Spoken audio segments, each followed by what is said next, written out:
Assalamualaikum warahmatullahi wabarakatuh. Hadirin hadirat sekalian rahmati Allah subhanahu wa ta'ala. Ada sesuatu yang amat sangat menarik. Seluruh ibadah mulai kita bersahadat hingga berhaji, tidak ada yang menyebabkan seorang hamba Allah Ta'ala mendapat gelar bertakwa. Cuman satu ibadah Allah Ta'ala sebutkan dengan jelas dalam Al-Quran, yaitu ibadah apa? Puasa. Nah, apa tujuannya? La'allakum tattaqun. Ditetapkan atas kalian, hai orang-orang beriman, sebagaimana orang-orang sebelum kalian, dengan ngaran ibadahnya puasa, agar supaya apa?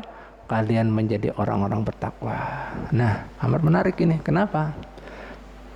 Haji kita kada disebutkan bisa menyebabkan takwa, sholat kita, zakat kita, syahadat kita.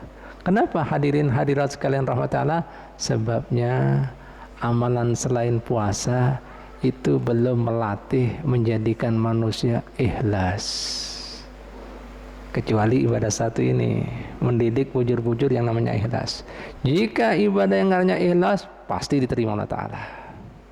Nah, makanya dalam kesempatan ini Allah Ta'ala mengkritik amalan kita. Dalam hadis qudsi Allah Ta'ala berfirman seperti ini. Hadirin hadirat sekalian rahmat Allah, kullu amali ibni adam lahu. Semua amal yang dilakukan anak cucu Adam itu sejatinya lain gesan aku, gesan dirinya Allah Ta'ala, illa siyam, kecuali ibadah yang ngarannya puasa. Fa innahu li wa ana adzibih. Puasa itu bujur-bujur kesan aku sendiri yang memberikan balasannya. Kenapa seperti itu? Hadirin hadirat sekalian Allah. Nah, ibadah selain puasa ada orang bisa melihat, ada orang bisa mendengar. Ini ada peluang, ruang tembak, manusia bisa melakukannya dengan riya. Tahu riya? Kebalikannya ikhlas. Nah, ingin diakui, ingin dipuji, ingin dapat ada di hati manusia lagi, dan seterusnya, ingin viral dan seterusnya. Kamu Pak puasa kada ada yang tahu, pian mau makan mau minum di kamar mandi kah, no di kamar sembunyi kata. Bujur apa kada? Bujur apa kada ini?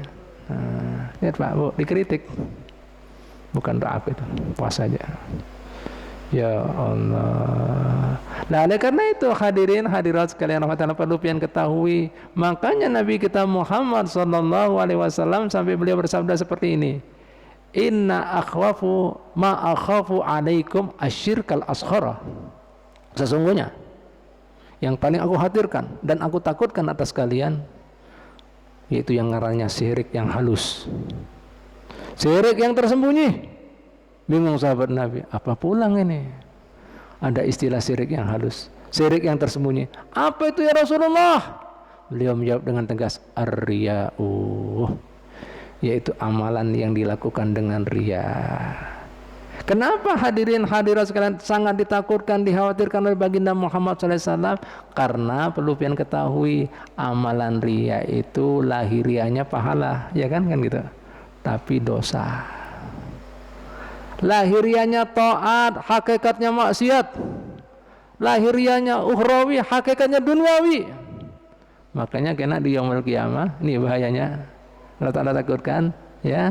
Nanti Allah Ta'ala nyebutkan di yaumul qiyamah, orang-orang yang suka menggawe amalan yang riya ini, ketika hendak meminta pahalanya Allah Ta'ala, ya Allah Ta'ala, kenapa kalian minta sama aku? Nah, bukankah ikan berbuat ini dan itu demi fulan demi fulan? Nah, datang ke sana, ambil. Gimana? Ada balasannya kah? La ilaha illallah. Kada bisa berkata-kata ini orang. Jelas? Jelas kira-kira? Nah ini. Nah makanya sampai dikhawatirkan Nabi ini paling takut karena Nabi. Nah sampai Nabi mengkisahkan tentang 3 orang yang lahiriahnya amalannya luar biasa. Satu orang fisabilillah, Artinya saya mempertaruhkan nyawanya di medan laga. Ketika sudah meninggal, nanti di yaumul kiamat takon Allah Ta'ala, hei hambaku, kamu turut kemudian fisabilillah, turut di medan laga berperang. Nah, apa yang kalian cari? Apa yang kalian mau?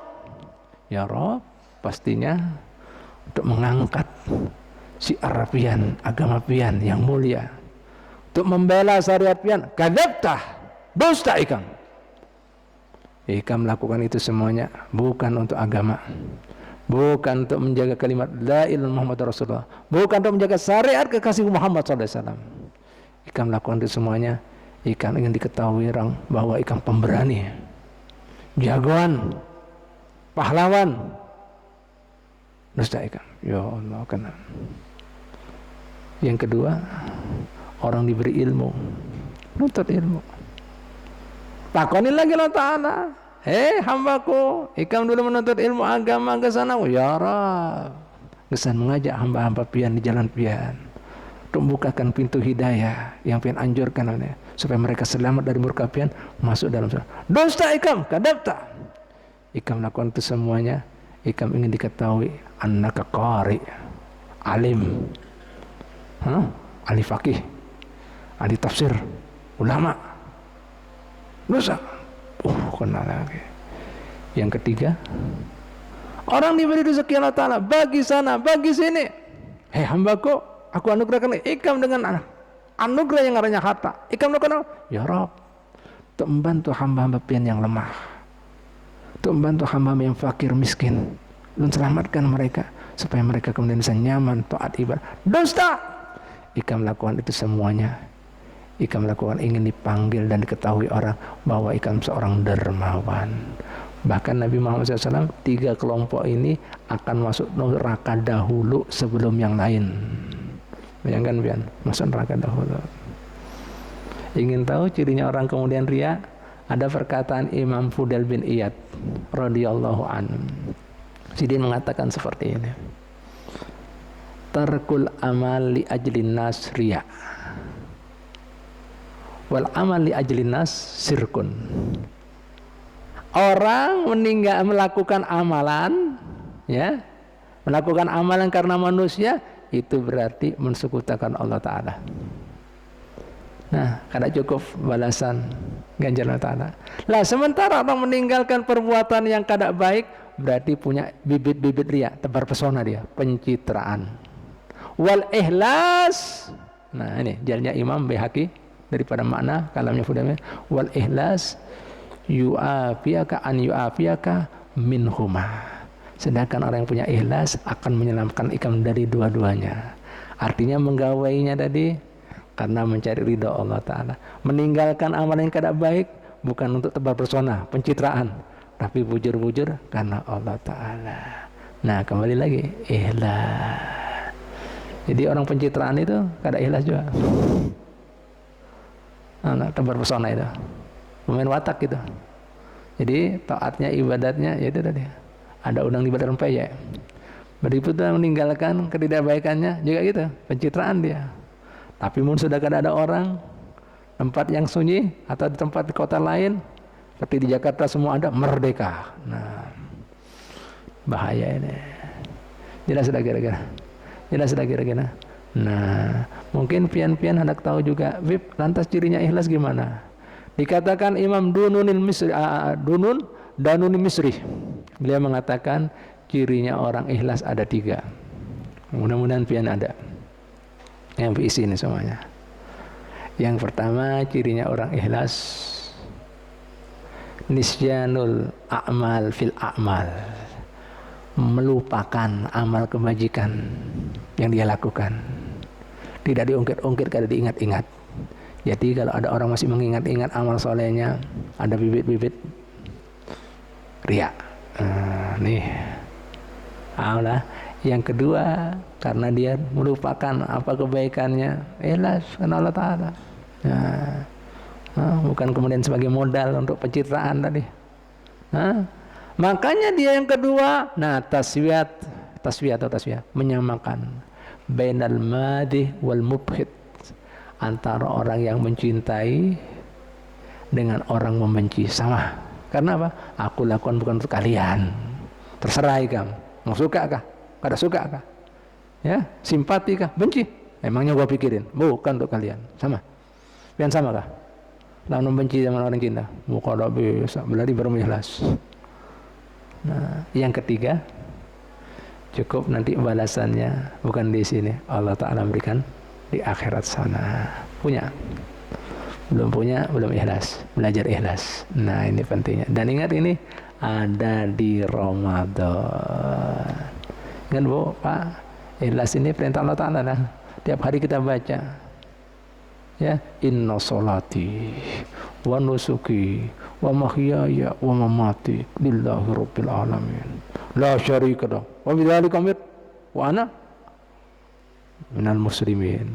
Sesungguhnya salat ulun, ibadah ulun, ya. Hidup mati ulun wayanya hanya kesentuhan alam semesta. La syarika lahu, tidak ada sekutu baginya. Sidin. Wa bidzalika umirtu, ulun diperintahkan untuk seperti itu ikhlas. Wa ana, ulun termasuk orang yang tunduk patuh. Bujur kah? Hah? Mudah-mudahan kita mengerti makna itu semuanya. Wallahu ta'ala a'lam bishawab. Al-Fatihah. A'udzu billahi